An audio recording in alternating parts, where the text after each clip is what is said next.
Hi everyone, my name is Scott, aka The Weekend Hobbyist. I just decided before we started today's video to do a small address, as this is the first YouTube video that I've made for YouTube, or with YouTube in mind. I've made other videos that you'll see posted on my channel. I created them before I actually had the channel, so they weren't really designed with YouTube in mind. They're more so just for myself and as well for my friends and families, just to keep tabs on the projects that I was working on. I recently decided to embark on a fairly large journey that's going to require me to print a lot, paint, cure, so on and so forth.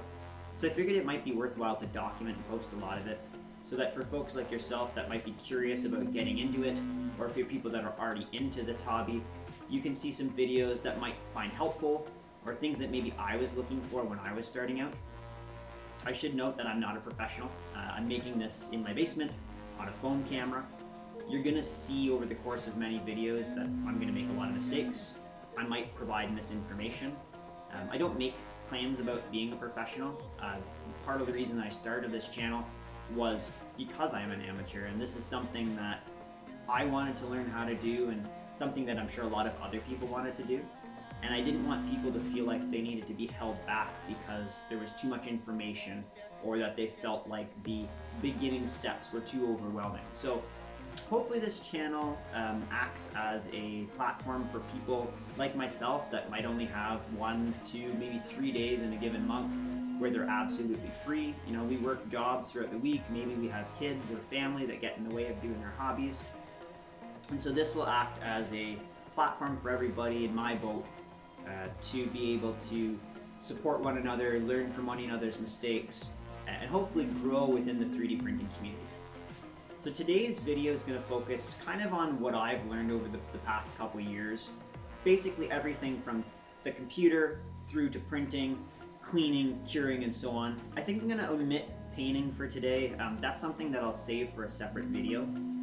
But I think it's important that people understand that, or at least for myself, when I got into 3D printing, I didn't understand how much step work was involved and how many systems you'd be required to learn and be knowledgeable about in order to get into it.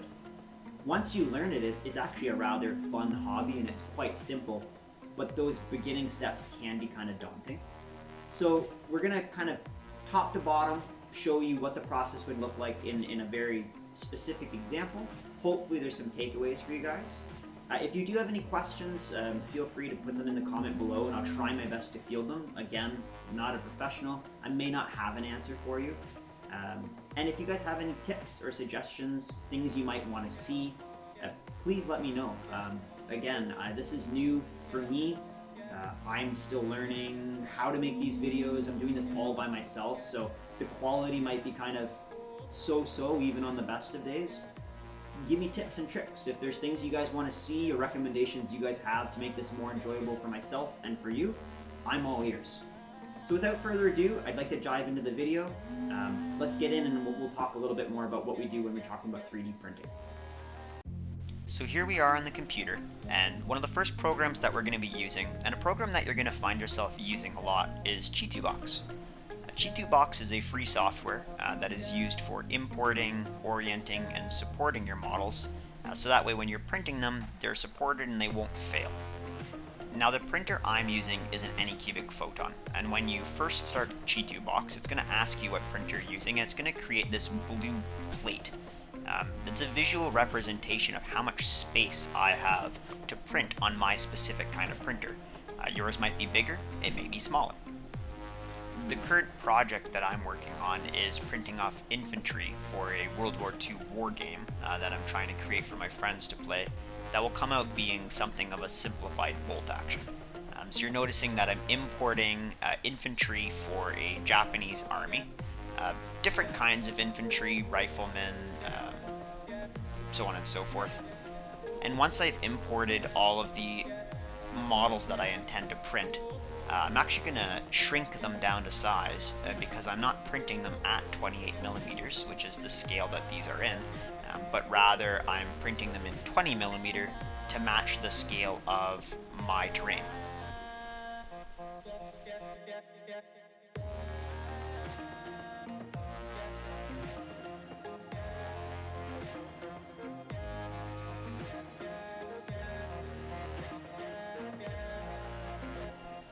So here you're going to see me use the select all function and then the scale option to shrink these down 2 notches. Now I've done this from the get-go just to stay consistent, understanding that different models are different heights.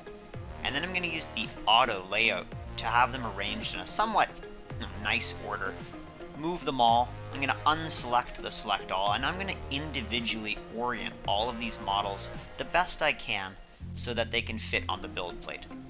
If you notice on the left, there's move functions, rotate, scale, and mirror functions.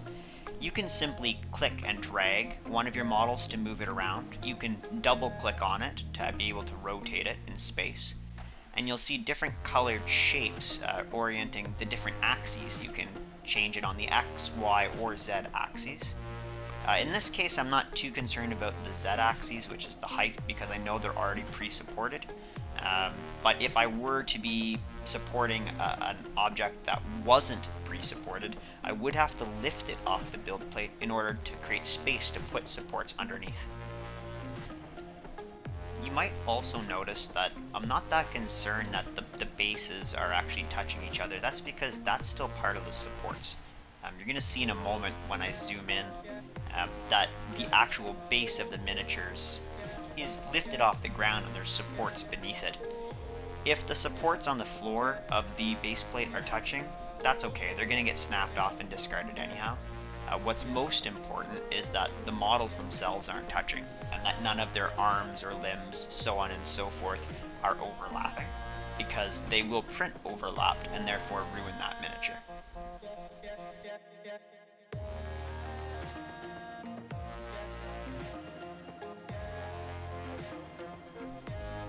So here I'm zooming in and I'm just doing a really quick one-over, making sure that none of the models or any of their supports are overlapping. Again, I'm disregarding the base part. I don't really care so much that they're touching, but I don't want any weapons or arms or limbs or anything like that touching one another, because that's going to cause a pain in the butt and it's going to actually end up ruining that miniature for me.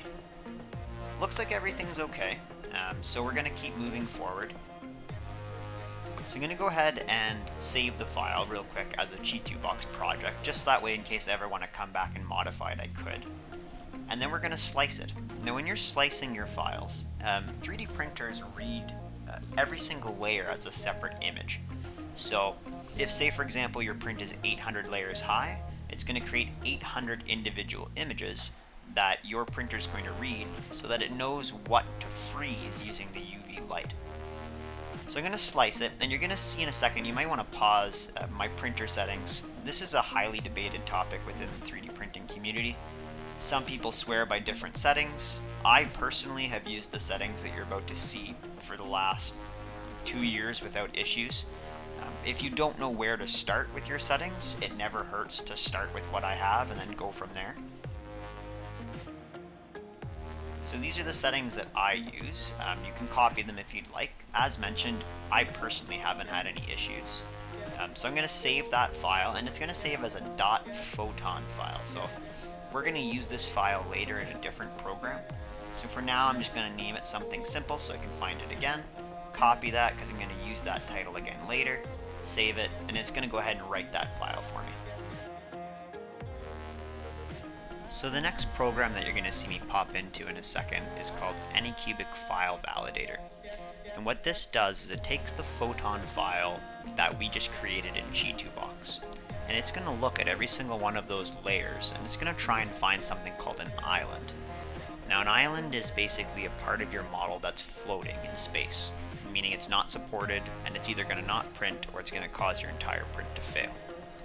And after looking at every single one of those layers, it's going to try and correct any islands that are within a small amount of pixels away from a nearby object.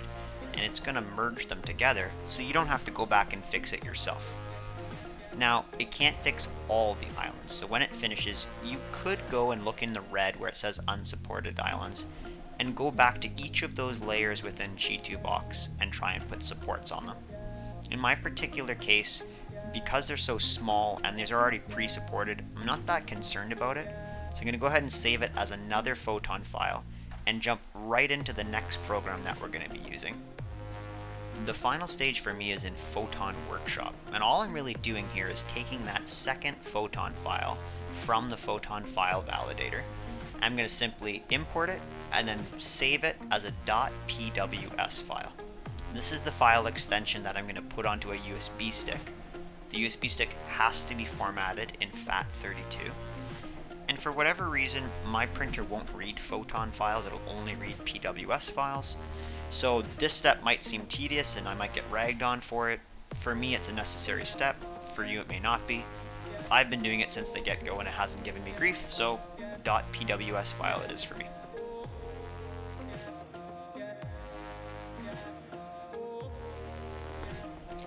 In the case you don't have a pre-supported model, you're probably going to find yourself following similar steps. Importing the model first. Once the model's in your Chitubox on your build plate, you're going to scale it to whatever scale you want. In this case, I just kind of whipped up a little keychain idea. I used Mesh Mixer to add a little loop to the top of one of these miniatures' heads. I'm going to use the move function to lift it a couple millimeters off of the build plate, so you can see that it's floating in the air. And then I'm going to go ahead and go over in the top right hand corner, there's a support tab. And within the support tab, there's lots of different settings. Again, I'm going to show you mine. I won't go into too much detail here. You can copy what I have. It seems to have worked for what I've needed it to. You can tweak these as you see fit. And if you look underneath, you'll actually see that it's gone ahead and highlighted anything in red that isn't supported. And so you can go ahead and click on these individually, or you can just simply hit the plus all button, and it's going to add supports beneath your model to hopefully support it. A lot of people suggest that rotating the model 15-20 degrees will actually aid it in its print, as it gives it a more uniform direction. In this particular case, I'm pretty happy with this. I'm going to end up putting it through the Photon file validator as well as the Photon Workshop, as you saw me do in the prior steps. And now we're going to move back to the printer. So I'm back at the printer. Now before I start printing anything, it's extremely important to level your build plate. So what you're going to do is you're going to get a slip of paper and you're going to attach your build plate, make sure it's screwed on tight. And then using the Allen keys that were included with the AnyCubic Photon, I'm going to go ahead and loosen the build plate so it's a little bit floppy. Then you're going to lower it all the way to the bottom using the home function.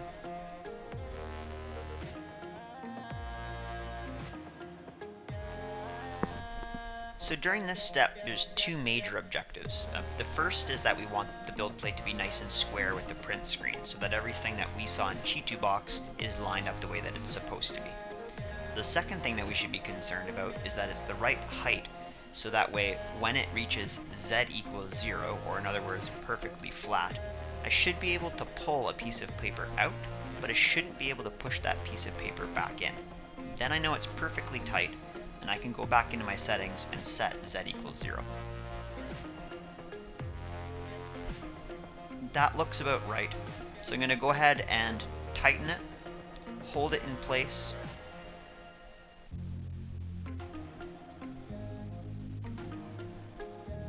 and then go back and set Z equals 0. I've gone ahead and moved the vat. I'm going to fill it with resin.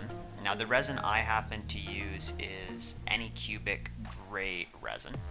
You're going to want to make sure that you give it a good shake before you use it to get rid of any kind of separation on the inside. Once you've done that, you're going to fill in your vat, and there's a ridge on the inside of the AnyCubic vat to kind of indicate how high you should be filling it. You don't want to overfill your vat. If there's too much resin inside of it, when the plate dips into it, it'll actually cause the resin to spill over the top, and it'll wind up inside of your printer, possibly causing damage, and it's a headache, and you just don't want it to happen.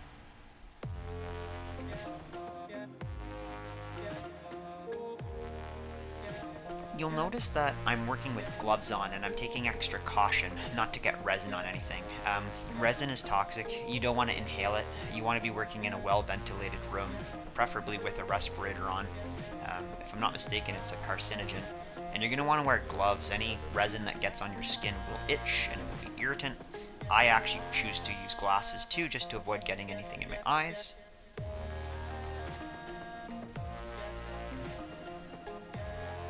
Now you will notice in a lot of these clips that I'm either wearing a cloth mask or no mask. These aren't acceptable substitutes, so do as I say, not as I do. I don't have any excuses, neither should you. So we're going to go ahead and plug the USB with our PWS file in, and then using the screen on the AnyCubic Photon, we're going to hit print and navigate our way down to find the file that we want to print for the day. Click it and simply hit print, and it's going to wind up printing for us. The little play button should get us going, and in this particular case it's going to take about 4.5 hours for this to print fully. So we'll allow it to print, we'll meet back at the printer, and we'll go through some cleaning stages.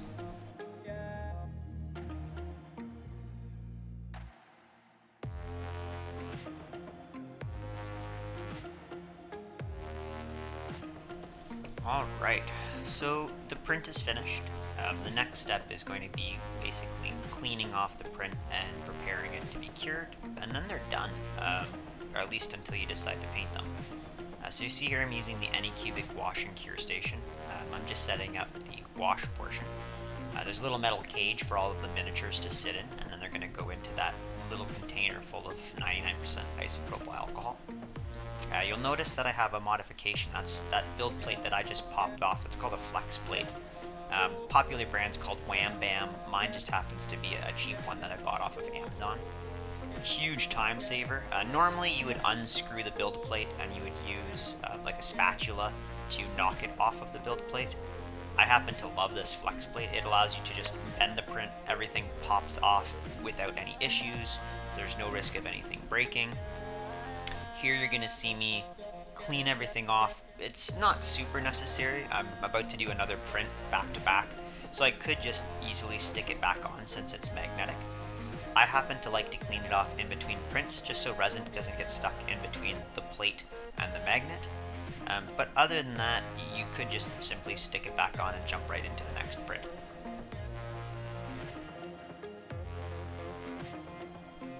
So for this stage you don't need that many tools. I use a pair of snips with one side's flat.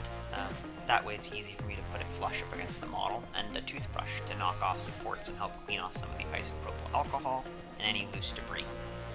You'll see that the print's printed off with all the bases connecting, which is perfectly fine by me because it actually made it really easy to pop off the build plate and made it easy for me to put through the washing machine. Now I'm just going to snap each individual model so that they're easier to clean, pull off the supports, and then from there put them back onto the cure machine, and then we're basically on the home stretch. This stage isn't always the most enjoyable. It can be a little bit tedious, but quite honestly, if you just slap on a little bit of music, it's not very hard to zone out and just kind of power through it. It can be kind of enjoyable and satisfying to see the models turn from like the supported form into what they're eventually going to look like. It should be noted, especially when printing miniatures, you have to take care not to cut off parts of the miniature. I'm notorious for rushing this phase and end up cutting off parts of shovels or rifles or accidentally snapping swords and so on and so forth. So take your time with it. Rushing is only going to result in breaking your prints that you just waited 5 hours or more to get.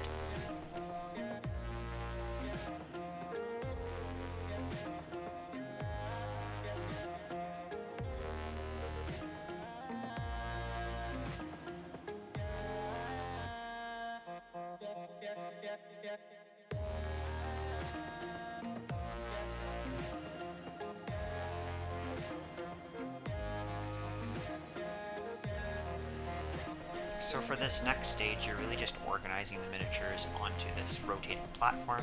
You can see in the background there's a vertical stand with UV light that's going to cure these miniatures. You don't want them to be touching. If they're touching when it cures, you might actually fuse two together. The build plate is going to rotate, so you might find that things get knocked over. It's okay, small adjustments, just make everything work the best you can. You will have to trial and error with how long. I find about 15-minute works for me, but I started from 2 minutes and I worked my way up.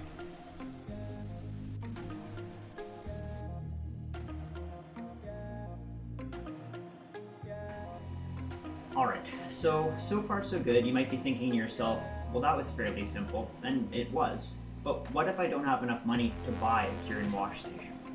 Well, what I was doing for the first couple of years, I purchased 2 pickle jars off of Amazon. And the nice thing about these pickle jars, and everybody rants and raves about them, is that they have this nice little cage similar to what's on the wash station that I can put my miniatures in, so it's easy to retrieve them out.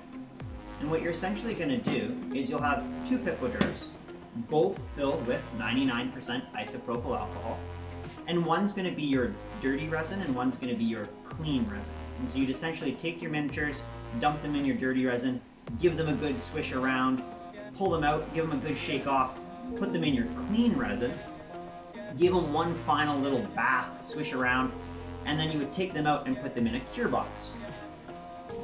So what I did was I actually just kept the styrofoam from the printer, and I realized that makes a pretty good light box. And so I would line my miniatures up on the inside, and you could use tin foil on the interior if you wanted to make it more reflective. And I'd kept a piece of spare styrofoam as a lid.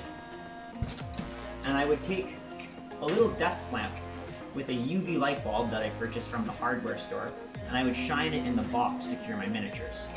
Now, neither of those methods are as efficient or as easy as using something like that. So if you have the money, I'm still going to recommend that you purchase a cure and wash station.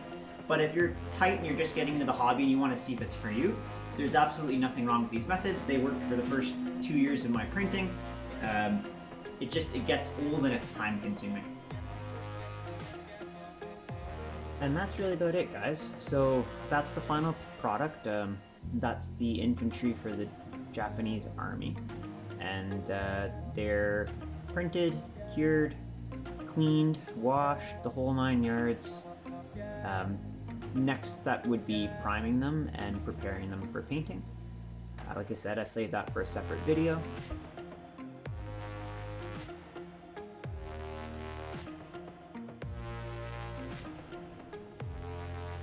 Well, everyone, that's that. Hopefully there was something in this video that you guys found helpful or insightful. Again, if you had any questions, you're more than welcome to leave a comment below and I'll try my best to answer it.